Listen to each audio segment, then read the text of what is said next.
नमस्कार दोस्तों, बहुत बहुत स्वागत है आपका हमारे YouTube channel study with smartness में।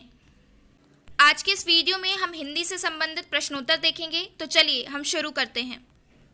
हमारा पहला प्रश्न है, रसों को उदित और उद्दीप्त करने वाली सामग्री क्या कहलाती है? विभाव, अनुभाव, आलम्बन या उद्दीपन?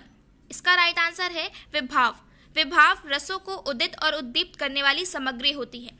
विभाव का अर्थ होता है कारण, और ये स्थायी भावों का उद्बोधन करती है और इसे रस की उत्पत्ति का आधार माना जाता है। इसके दो भेद होते हैं, एक आलम्बन और दूसरा उद्दीपन। नेक्स्ट क्वेश्चन है, तत्सम शब्द का चयन कीजिए। कलेश, कोयल, कुटी या कोना? इसका राइट आंसर है कुटी। चूंकि तत्सम शब्द ऐसे शब्द होते हैं जिन्हें संस्कृत से बिना रूप बदले उपयोग में लाया जाता है, तो यहाँ कुटी एक तत्सम शब्द का उदाहरण है जिसका मतलब होता है कुटिया या झोपड़ी। नेक्स्ट क्वेश्चन है, ठकुरौती में प्रत्यय है औटी, औती, अति या ई? इसका राइट आंसर है औती। चूंकि प्रत्यय वे शब्दांश होते हैं जो किसी शब्द के पीछे लगकर नए शब्द बनाए, तो यहाँ पे औती एक प्रत्यय है जिससे ठकुरौती शब्द बना है। नेक्स्ट क्वेश्चन है, निरामिष का विलोम है आमिष, आमिष, निर्विद या निर्विश? इसका राइट आंसर है आमिष। चूंकि विलोम शब्द यानी विपरीत अर्थ प्रकट करने वाले शब्द होते हैं, तो यहाँ निरामिष का मतलब होता है मांस रहित या मांस ना खाने वाला, तो उसका विलोम होगा अमीष यानी मांस या शिकार युक्त। नेक्स्ट क्वेश्चन है, उपाधि और उपाधि शब्द युग्म का सही अर्थ भेद बताइए। उपद्रव, उद्दंड, उपद्रव खिताब, पद, पाद, पद उपद्रव? इसका राइट आंसर है पद उपद्रव।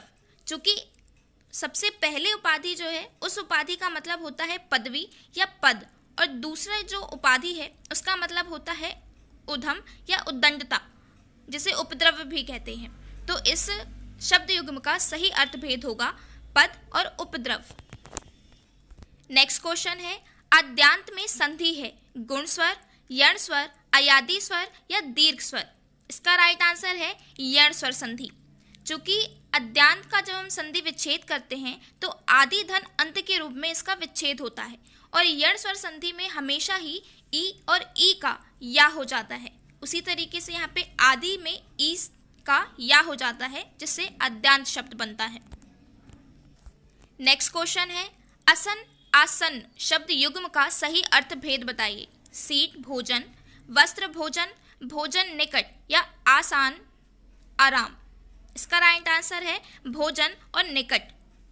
चूंकि असन मतलब होता है भोजन और आसन मतलब होता है पास आया हुआ या जिसे निकट कहते हैं, तो इस शब्द युग्म का सही अर्थ भेद होगा भोजन निकट। नेक्स्ट क्वेश्चन है, निम्नलिखित तत्सम तद्भव में से कौन सा विकल्प अशुद्ध है? लवण, नौन, वत्स, बच्चा, वर्षा, बरखा या इनमें से कोई नहीं? तो इसका राइट आंसर होगा इनमें से कोई नहीं।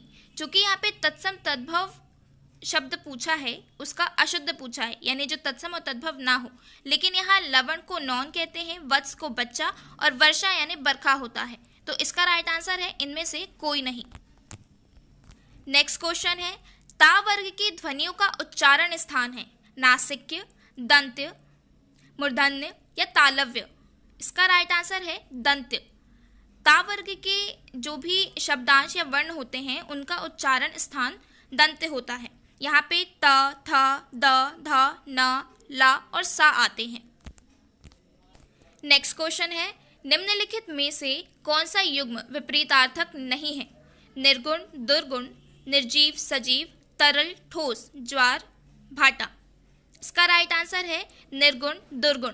चूंकि यहाँ पे विपरीतार्थक शब्द नहीं पूछा गया है, यानी कि यहाँ पे निर्गुण और दुर्गुण ये समान अर्थ ही बताते हैं, जबकि बाकी जो शब्द हैं वो एक दूसरे के विपरीत हैं। नेक्स्ट क्वेश्चन है, समुच्चय का विच्छेद क्या होगा? सम धन उच्चय, सम धन उत धन चय, समुच्चय धन चय, समो धन उच्चय? इसका राइट आंसर है सम धन उत धन चय। समुच्चय का जब हम संधि विच्छेद करेंगे तो वो सम धन उत धन चय के रूप में होगा। नेक्स्ट क्वेश्चन है, विषधर किस समास का उदाहरण है? कर्मधाराय, बहुब्रीहि, तत्पुरुष या अव्ययी भाव समास? इसका राइट आंसर है बहुब्रीहि समास। चूंकि विषधर, जब हम इसका समासिक विग्रह करेंगे तो विष को धारण करने वाला अर्थात शिव। तो हमें पता है कि बहुब्रीहि समास जिसमें दोनों ही पद प्रधान नहीं होते बल्कि दोनों पद मिलकर किसी तीसरी की ओर संकेत करते हैं, वहां बहुब्रीहि होता है। तो यहाँ पे विषधर एक बहुब्रीहि समास का उदाहरण है। नेक्स्ट क्वेश्चन है, मेह बरसना मुहावरे का सही अर्थ क्या है? अमृत रसना, आग बरसना, वर्षा होना या बादल फटना? इसका राइट आंसर है वर्षा होना। चूंकि मुहावरे किसी भी वाक्य का कुछ विशेष अर्थ बताते हैं, तो यहाँ पे मेह बरसना का मतलब होता है वर्षा होना। नेक्स्ट क्वेश्चन है, खग जाने खग की ही भाषा लोकोक्ति का सही अर्थ है? पक्षियों की भाषा जानना, समान प्रवृत्ति वाले ही एक दूसरे को समझ सकते हैं, पक्षी अपनी भाषा स्वयं समझते हैं, पक्षियों की तरह बोलना? इसका राइट आंसर है समान प्रवृत्ति वाले ही एक दूसरे को समझ सकते हैं। खग जाने खग की ही भाषा का अर्थ यही होता है कि समान प्रवृत्ति या एक ही प्रवृत्ति नेचर वाले इंसान एक दूसरे को आसानी से समझ सकते हैं। नेक्स्ट क्वेश्चन है, सर्वाधिक प्राचीन संप्रदाय कौन सा है? रति, रस, वक्रोक्ति या अलंकार? इसका राइट आंसर है रस। सर्वाधिक प्राचीन संप्रदाय की बात करें तो वो रस आता है। रस की बात करें तो जिस काव्य को पढ़ने से, सुनने से और देखने से जिस अलौकिक आनंद की प्राप्ति होती है उसे रस कहते हैं। रस को तो काव्य की आत्मा भी कहा गया है। ये आज के हमारे हिंदी के इंपॉर्टेंट क्वेश्चंस थे। Thanks for watching study with smartness. Please like, share and subscribe.